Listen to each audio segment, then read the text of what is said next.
Teringat awal tahun 2020, pejabat Indonesia bercandain COVID. Ada yang mengatakan corona tidak mungkin masuk ke Indonesia, mereka akan mati karena panasnya cuaca. Ada pejabat yang mengatakan mereka nggak mungkin masuk ke Indonesia karena orang Indonesia kebal, karena makan nasi kucing. Ada pejabat yang mengatakan lagi, masuknya susah, izinnya rumit, jadi mereka tidak mungkin bisa masuk. Sampai terakhir di gedung DPR tertulis, di spanduk, COVID dilarang masuk. Lu kata COVID bisa baca apa? Intinya melecehkan dan menganggap sepele di awal, mengakibatkan apa yang terjadi saat ini. Ambiar kesehatan dan ekonomi negara level bawah dan level tengah, kecuali yang dapat anggaran dan oligarki masih menganggap benar kelolaan negaranya. Yo monggo kowe sing jabat sakarep mula. Sekarang varian kedua Delta merajalela, menjadi gelombang kedua mengganas.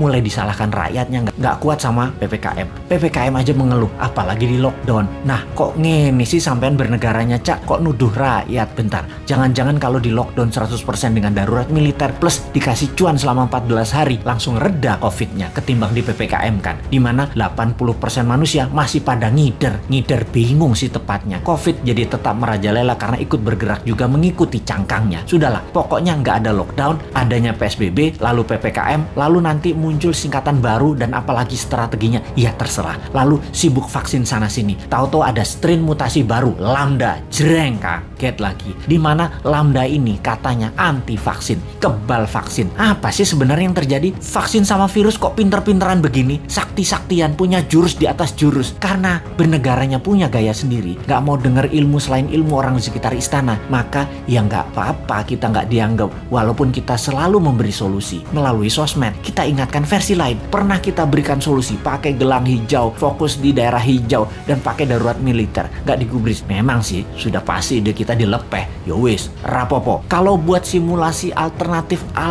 lain ada nggak? Pemerintah buat nggak? Skenario A, B, C, D, dan lain sebagainya. Sungguh loh, ini semua harusnya banyak alternatif yang kita buat solusi dengan banyak skenario. Ada skenario perang dunia, invisible war, skenario pandemi untuk tujuan politik, atau ini pandemi biasa. Oh lupa, selama hampir 2 tahun ini masih kekeh COVID itu pandemi biasa. Bukan ada skenario konspirasi dan bisa selesai pakai vaksin. Dan pendapat ini dipegang kokoh, ngotot banget. COVID pandemi biasa dan selesai dengan vaksin. Itu keputusan maha benar. Kalau kita New Mind punya banyak alternatif berpikir dan skenario bertindak. Beda dengan Old Mind. Kalau ini adalah perang dunia, kita harus segera memutuskan ambil posisi dengan siapa kita berteman. Dengan Nazi atau dengan sekutu. Kalau ala perang dunia kedua. Kalau ini pandemi, biological war sama globalis, maka kita juga harus lobby internasional dengan big pharmacy. Kalau ini pandemi dengan tujuan politik, kita pepet lawannya musuh kita. Ini dari sisi hulu, dari biang masalahnya. Kalau dari sudut pandemi globalis yang terus menginginkan kendali kesehatan, maka apa yang terjadi kalau vaksin